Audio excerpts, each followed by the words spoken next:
ఇంటి యజమానికి రక్షణ చేస్తారు. ప్రమాదకరమైన కాలము నడుస్తూ ఉంటుంది బయట. అంత ప్రమాదకరమైన కాలములో యజమాని రక్షించుకోవడానికి యజమానురాలు రెండింటిని ఆశ్రయిస్తుంది. ఒకటి దీపము, రెండు ఉసిరికే. అందుకే మీరు చూడండి, కార్తీక మాసం అంతా ఉసిరి సంబంధమే.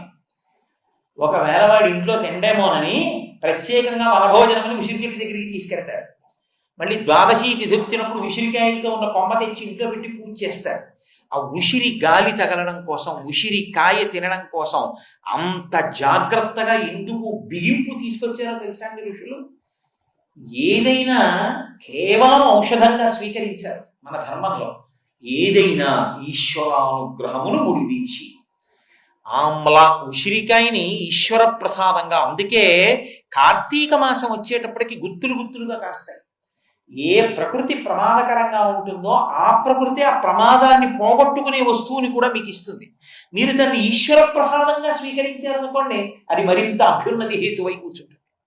కాబట్టి కార్తీక మాసం అంతా తప్పకుండా ఉసిరికాయ పచ్చడి తింటుంటారు ఆదివారములు వినా.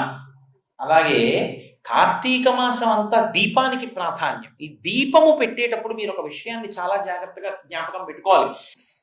దీపం కార్తీక మాసంలో పెడితే కేవలం అది దీపము అని నమస్కారం చెయ్యకూడదు, ఒక మాట చెప్పి నమస్కారం చేయాలి. దామోదర ఆవాహయామి అన్నారు. అంటే దామోదరా నీవు ఈ దీపమునందు ప్రవేశించు, లేదా ఉమాసహిత త్రయంబకం ఆవాహయామి అన్నారు. ఉమాసహితుడైనటువంటి త్రయంబకుడినైనా దీపం మీదకి ఆవాహన చెయ్యాలి, దామోదరుణ్ణైనా ఆవాహన చెయ్యాలి.